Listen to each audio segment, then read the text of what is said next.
Hey, sorry for the wet hair. That's just how it is. You know? No big deal.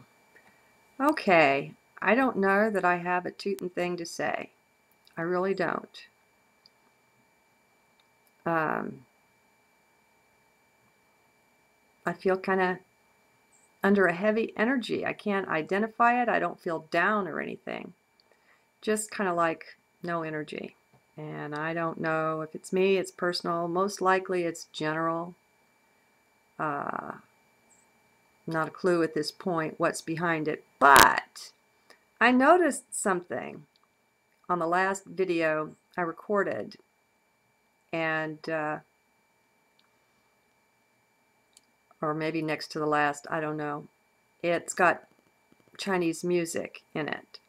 And I just wanted to say that that was very strange what happened there, because I have a whole folder of Asian clips, and a lot of them are just 3 or 4 minutes, and so I wanted the longer ones, so that there might be some continuity in the sound. And so I picked out, let's see, one was 22 minutes 17 and one was 17:43, and the clip itself was just over 20 minutes. So it shouldn't have gone through both of those, but it did, and it went to the next one. And I think I mentioned being quiet or silence or something, and there was a period of silence. I mean, I don't know whether I've got the music genie going on here or what, but I just thought I'd let you know. I kind of noticed as that was going down, gee, that shouldn't be doing that. So, who knows? You know, maybe there's a logical, rational reason for it too, but let me share something with you. Even if there's a logical, rational reason for something, that doesn't take anything away from it as far as it having something to say. All right? So it's like with things that we call miracles from our perspective. The way I view that is that not so much. We're just looking at something that's physics of a higher dimension or level that we're not yet, master of, aware of even. So there's a reason for everything. I mean, there's a logic behind everything that doesn't take away from the fact that it's still nature talking to you. It's life talking to you and to me. Okay.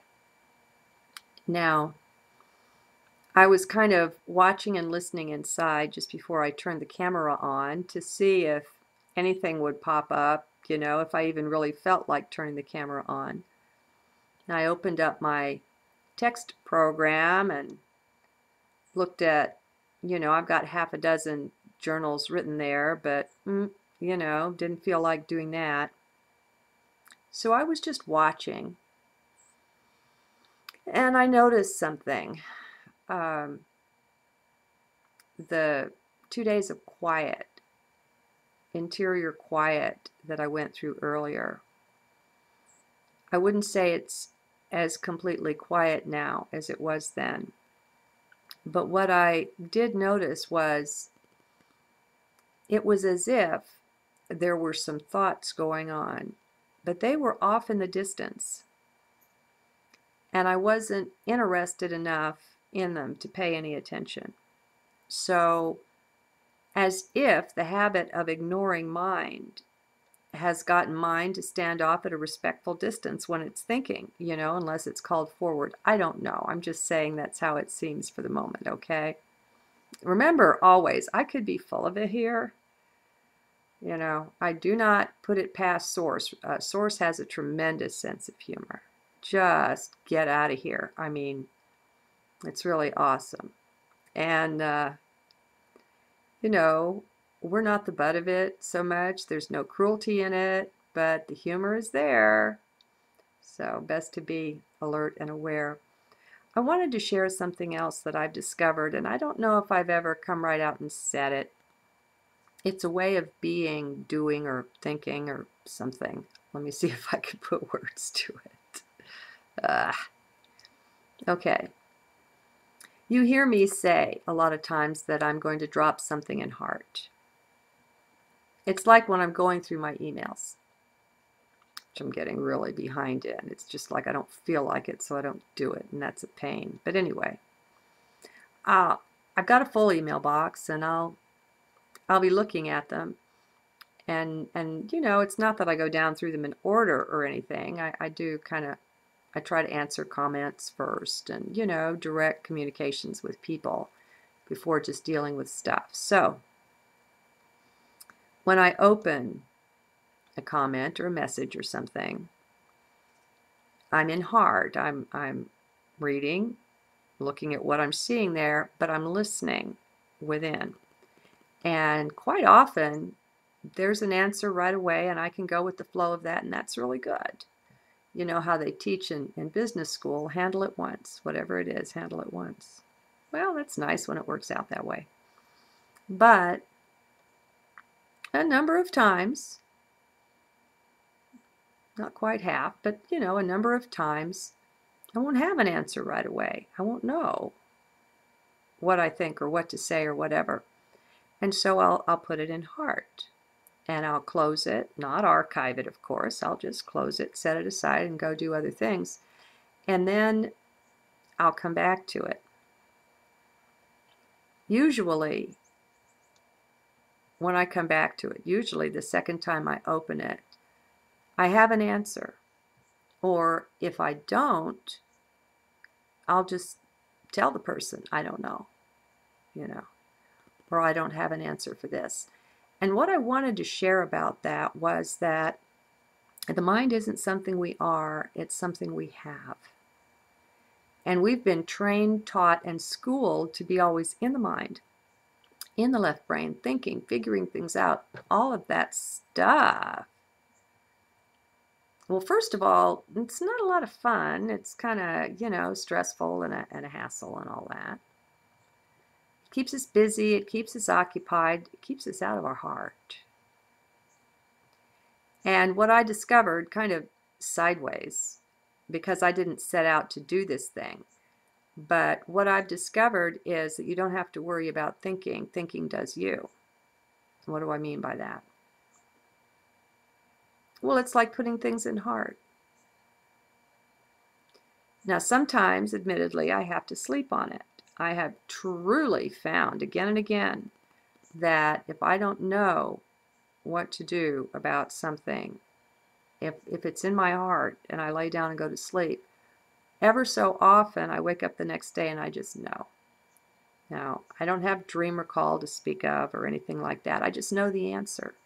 And see, I didn't have to participate in finding it. I guess that's what I'm saying. I didn't have to supervise the mind while it was doing the thinking if that was what was going on. I don't know. I guess I just want to present another way of being to show you that it can be beneficial not to be always in your head, always in mind.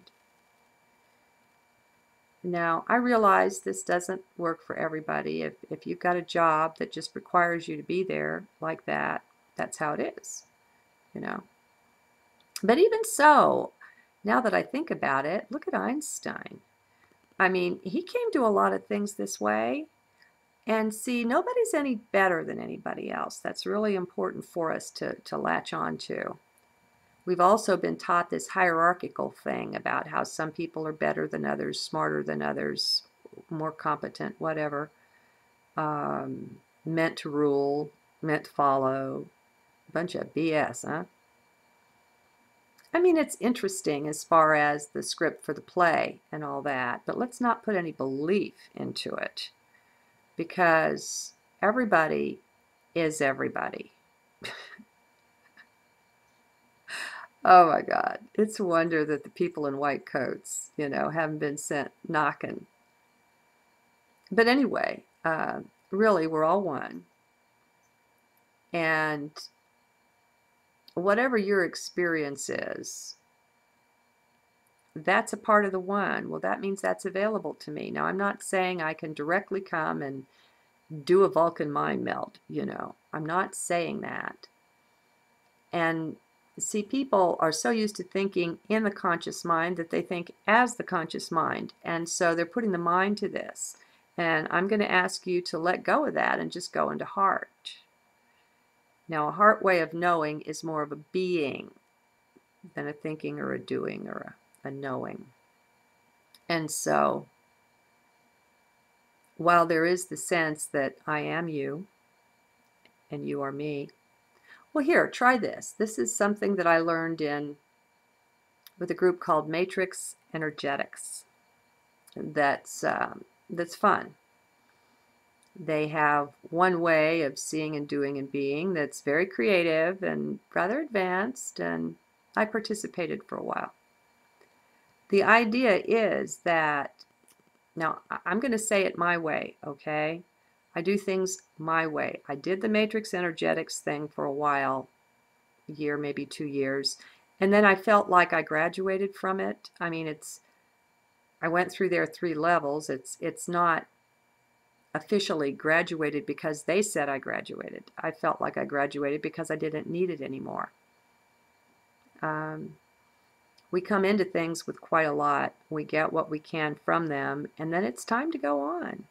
And in this time of the shortening of cycles, this is happening a lot more. It's happening with relationships. It's happening with jobs, with homes, with all kinds of things. Time is speeding up. So anyway, the idea is that, let's say you're an engineer and you've got a physics problem that you just can't seem to crack.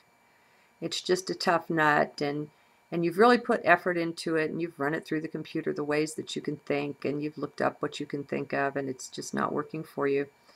The idea that they shared is that you can pretend that right here I've got Einstein's head, all right, and I put it on. And this is an energetic thing that you're doing. I mean, if you're in heart and you do this kind of exercise, all you're doing is putting on his energy. And it still exists. There is no time. Einstein's not dead, sorry. If you believe in death, that's really a myth. That's one of the worst ones they ever taught us, that something could die.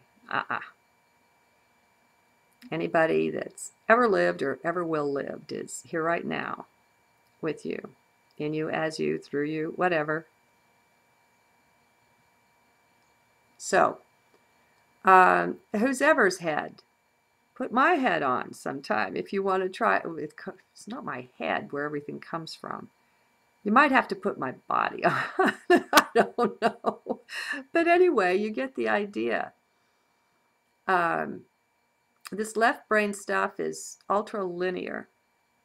And I guess I'm just saying this is perhaps just some ideas on how to get out of that lockstep thing where you think you know things and know how to do things and so on and so forth. Empty the cup out a bit, huh? Try some crazy wild stuff. It's like, listen to whatever comes to you. You have guides. You know this, right? Everybody has a guide. Some people think it's a guardian angel. Some people think it's something else. I just call it a guide. And it's in spirit, so it could be a spiritual guide. Whatever. Call it what you will. Maybe it's an ET. I don't know. Does it matter? Maybe I'm an ET, folks.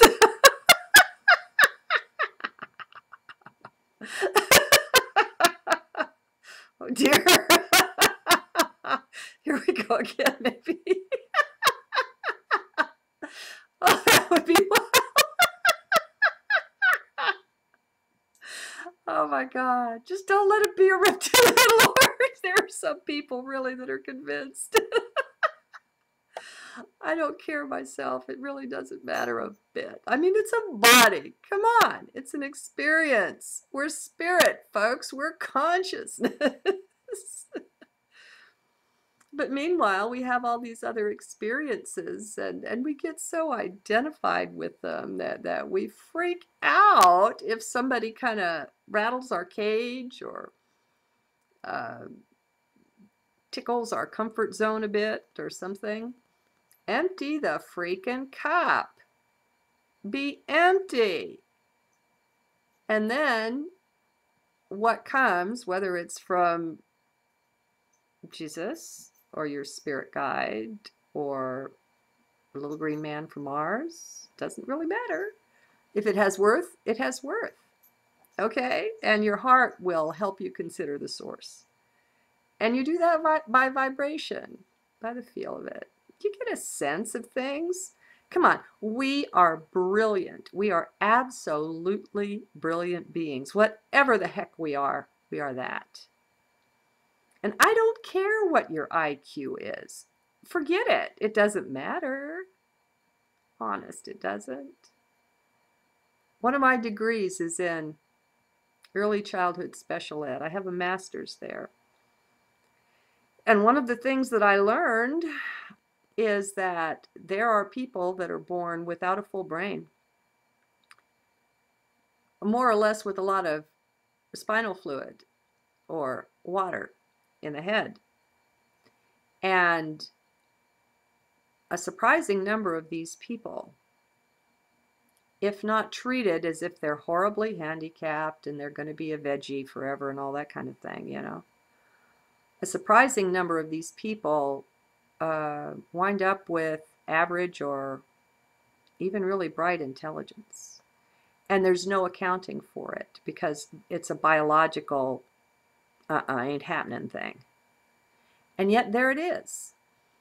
There are all different kinds of therapy that people have come up with, hanging upside down, you know, how important that is, or getting down and crawling on all fours, or just all kinds of things that you would think were bizarre, except they come up with these really wild results. And it makes you wonder. So anyhow, don't let an idea like an IQ limit you. Burn it, man. Put it in the box. Put it on the bonfire. Get rid of it. And that includes if it's over 200 and you're a genius. Ain't no big deal, my friend. I'm sorry. It's just not.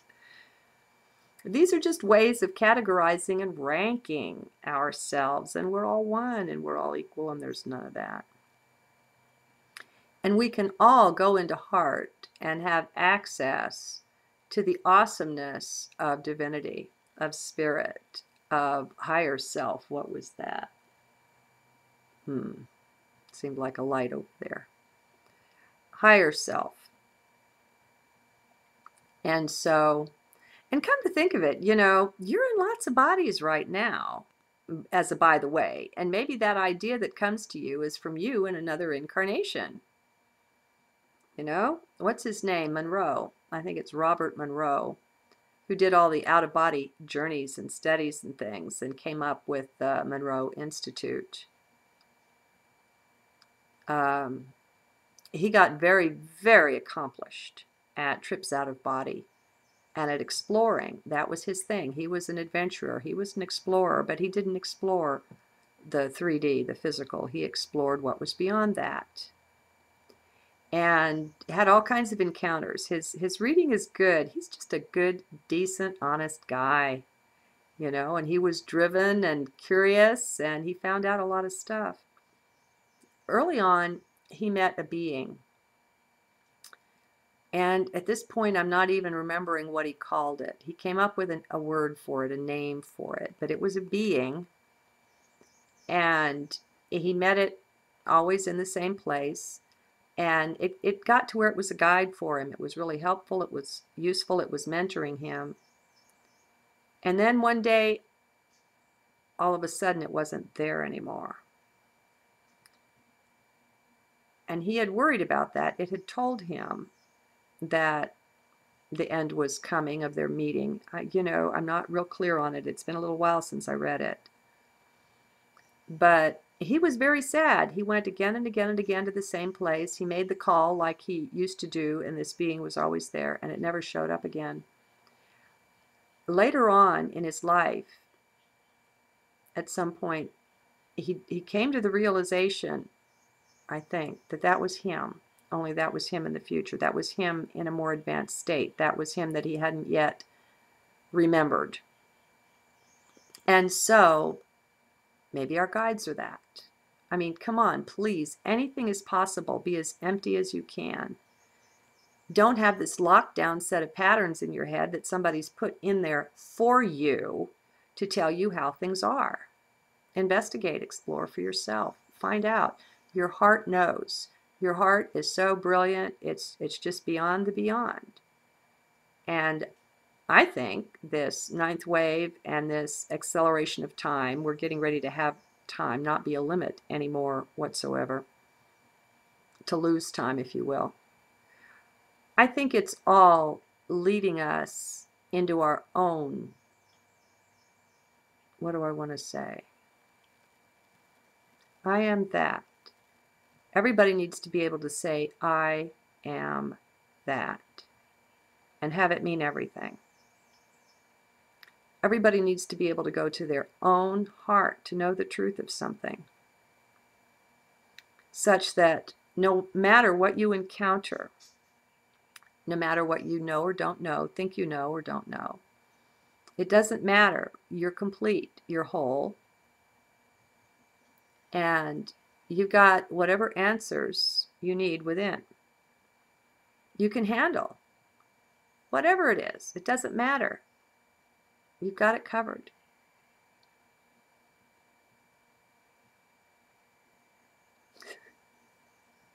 Another wild journal. I guess I'm finished. See you soon. Oh, it's rainy here, so I don't know when these are going to get uploaded, but at least they'll be recorded. Bye-bye.